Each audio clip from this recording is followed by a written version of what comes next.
Hello friends, आज इस video में हम रेट एनालिसिस करेंगे फॉर 1 m³ के लिए। आपकी कोई भी ग्रेड ऑफ कंक्रीट आती है साइट पे, उसका हम रेट एनालिसिस कैसे करते हैं आज हम फुल कैलकुलेशन करेंगे। प्लस इस वीडियो में मैं आपको एग्रीगेट्स की क्वांटिटी कैसे निकालते हैं, जैसे सीमेंट, सैंड, एग्रीगेट्स और वाटर, इसकी क्वांटिटी कैसे निकालते हैं वो भी आपको इस वीडियो में मैं बताने वाला हूँ। तो चलिए हम स्टार्ट करते हैं। तो हम रेट एनालिसिस फॉर 1 m³ हम लोग जो करेंगे वो M25 के लिए करेंगे। आप इसके बेसिस में और भी जो भी ग्रेड चाहे आप कर सकते हैं।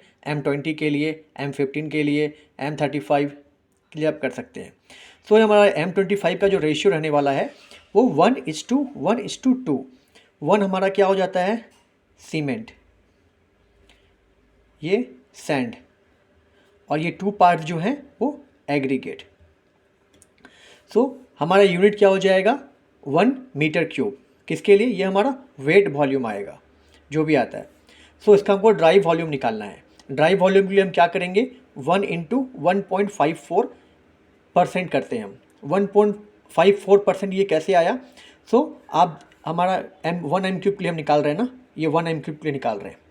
सो इसमें क्या होता है, ये 1 + 1 × ये 54% होता है, 54%। तो जब इसको कैलकुलेट करेंगे 1 + 1 तो आपको 1.54 आएगा। ये 1 + ये 1 × 54 करेंगे तो आपको 100 से डिवाइड करेंगे तो 0.54, तो 1 + 0.54 1.54% आपको मिलेगा। अब नेक्स्ट आते हैं हम सीमेंट कैलकुलेशन के लिए। सीमेंट तो हमारा ये आ गया, ये हमारा ड्राई कंक्रीट आएगा, क्योंकि कंक्रीट जो आती है उसमें क्या, सीमेंट भी ड्राई है, सूखा रहता है, सैंड भी सूखा रहता है, और एग्रीगेट भी जो है वो सूखा रहता है। तो इसलिए हम ये कंपोनेंट 1.54% लगाते हैं उसको वेट करने के लिए। सीमेंट की कैलकुलेशन करेंगे। सीमेंट हमारा कितना है, 1 पार्ट है। 1 × 1.54 डिवाइड बाई जो ये फुल आपके हैं, ये पूरे कंपोनेंट को आपको एडअप करना पड़ेगा। 1 + 1 + 2, सो दैट इज़ 1.54/4। इसको कैलकुलेट करने के बाद आपको आएगी 0.375 क्यूबिक मीटर। नाउ ये क्यूबिक मीटर को अब हमको इसको डेंसिटी में कन्वर्ट करना है। तो सीमेंट का जो डेंसिटी होता है, डेंसिटी इक्वल टू आपको 1440 से आपको करना पड़ेगा। वॉल्यूम इंटू, सॉरी ये आपको वेट वॉल्यूम इंटू डेंसिटी। तो हमारा वॉल्यूम कितना निकला है, 0.375, और डेंसिटी कितना है, 1440। ये सीमेंट की डेंसिटी होती है। अब इसको जब आप इसको ये करेंगे तो आपको 540 kg आपको ये सीमेंट की आ जाएगी वेट। नेक्स्ट हमको नंबर ऑफ बैग्स निकालना है। ये 540 जो हमारा केजी में आया है, इसको हमको बैग्स में कन्वर्ट करना है। 1 बैग का जो केजी होता है वो 50 kg आता है। एक बैग में 50 kg होते हैं। 540 डिवाइड बाई 50 करेंगे तो आपको ये 10 बैग्स निकल के आएंगे। ये हमारा सीमेंट का कैलकुलेशन हो जाता है। अब नेक्स्ट हम आते हैं सैंड के लिए। सैंड कैलकुलेशन हम कैसे करेंगे। सेम 1 × क्योंकि सैंड भी हमारा आपने देखा था, जो सैंड का पार्ट था वो 1 था। 1 × 1.54 डिवाइड बाई हमारे 4 पार्ट्स हैं, 1 + 1 + 2 टोटल 4। जब इसको डिवाइड करेंगे तो आपको निकल के आएंगे 0.385। सेम 0.385 जो हमारा क्यूबिक में आया है, अब इसको हम डेंसिटी निकालेंगे इसका। डेंसिटी के निकालने के लिए इसका वेट निकालेंगे। Weight equal to density into volume. Density हमने डेंसिटी क्या लिया है, 1740, और वॉल्यूम जो निकल के आया है हमारा 0.385। आज इसको कैलकुलेट करेंगे, ये 670 kg आएगा। इसको हम मैट्रिक टन में चेंज कर देंगे, डिवाइड बाई 1000 कर दीजिए, 0.67 मैट्रिक टन आपको ये आ जाएगा। अब नेक्स्ट हमारा आता है एग्रीगेट कैलकुलेशन के लिए। सेम एग्रीगेट हमारे कितने पार्ट थे, एग्रीगेट हमने देखा था, यहाँ एग्रीगेट हमारा जो है वो 2 पार्ट्स है। 2 × 1.54 डिवाइड बाई 1 + 1 + 2 सेम, तो हमारा ये निकल के आता है 0.77। ये 0.77 हमारा निकल के आता है। सेम इसको भी हम इसका क्या करेंगे, 0.77 इंटू इसकी डेंसिटी से मल्टीप्लाई करेंगे। तो इसकी डेंसिटी कितनी है, 1550 हमने लिया है।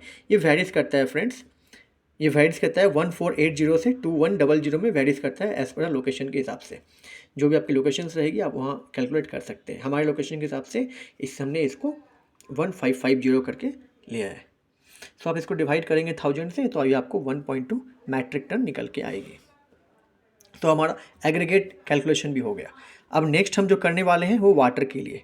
तो वाटर सीमेंट जो हमारा रेशियो होता है वो 0.55 होता है। सो इनटू सीमेंट इन केजी, हमने सीमेंट जो निकाला था वो कितना निकाला, 540 केजी निकाला है। सो आप इसको 0.55 इंटू 540 केजी मल्टीप्लाई करेंगे तो ये हमारा लीटर निकल के आएगा 297 लीटर। सो फ्रेंड्स अब हम कॉस्ट निकालेंगे कि 1 m³ के लिए हमारी क्या कॉस्टिंग पड़ेगी M25 के लिए। तो हमने सीमेंट जो निकाला था, सीमेंट हमारा जो निकल के आया वो 10 बैग्स आया था। ये देखिए, ये हमारा 10 बैग्स निकल के आया है। सो सीमेंट हमने 10 बैग्स किया है। मैंने एक अमाउंट लिया है जो कि रेट अभी जो मार्केट में चल रही है नॉर्मल 350 चल रही है। सो मैंने 350 से मल्टीप्लाई किया। आपके प्लेस में ये ऊपर नीचे भी हो सकता है, आप उसके हिसाब से आप इंक्वायरी करके आप रेट डाल सकते हैं। तो रेट कितनी आ रही है, 3500। नेक्स्ट हम निकालते हैं सैंड का रेट। सैंड हमारा कितना आया था, 0.67 मैट्रिक टन आया था, इनटू जो हमारे यहाँ मैट्रिक टन का रेट चल रहा है वो 1350 रुपये। सो इसको आप कैलकुलेट करेंगे तो ये 905 रुपये आएगा। नेक्स्ट आता है एग्रीगेट के लिए। सो एग्रीगेट हमारा कितना आया था, 1.2 मैट्रिक टन, इनटू हमारे जो जेली का रेट है 1250 हमारे एरिया में। आपके एरिया में कुछ ज़्यादा हो सकता है, कम हो सकता है, आप उस हिसाब से रेट इंक्वायरी करके आप रेट डाल दीजिएगा। तो ये रेट कितना निकल के आता है, 1500। अब हमने वाटर का निकालना है। वाटर क्या था हमारा, 297 लीटर आया था, इनटू मैंने 0.1 लिया है। सो ये कितना आ जाएगा, 30 रुपीज़ आ जाता है। आप पूरे कॉस्ट को आप एडअप कर लीजिए, जो भी कॉस्ट निकल के आया है आपका, सारे कॉस्ट को आप एडअप कर लीजिए, आपको ये वैल्यू मिल जाएगा 5935। ये आपको आता है 1 m³ के लिए, आपको ये रेट आ गया। RMC ready mix concrete 1 m³। इसी बेसिस में आप और भी कुछ रेट्स हैं, आप M25 के लिए, M30 के लिए, M45 के लिए आप निकाल सकते हैं, M10 के लिए, M15 के लिए, जो भी चाहें। लेकिन फ्रेंड्स एक चीज़ क्या होता है कि साइट जब RMC आती है उसमें पूरे सीमेंट कंटेंट नहीं डालते हैं वो लोग। सीमेंट में एडमिक्सचर रहता है, GGBS डालते हैं, फ्लाई एस डालते हैं, एल्कोफाइन डालते हैं, सबकी कैलकुलेशन रहती है और डिजाइन मिक्स में उसके बेसिस में वो लोग डाल के वो कैलकुलेट करते हैं, क्योंकि सीमेंट डालने से पूरा कॉस्टली होता है। सो वो लोग इसको करने के लिए एडमिक्सचर्स होते हैं, उसमें वाटर प्रूफिंग होते हैं और भी कुछ केमिकल्स रहते हैं जो वो लोग मिलाते हैं। सो आई होप कि आपको ये पूरा कैलकुलेशन समझ में आया होगा। और सो प्लीज़ चैनल्स को लाइक करिए, सब्सक्राइब करिए और अपने फ्रेंड्स में जो भी सिविल इंजीनियर हैं, जूनियर इंजीनियर हैं, उनको शेयर करिए। नेक्स्ट वीडियो के लिए तब तक वेट करिए। Thank you.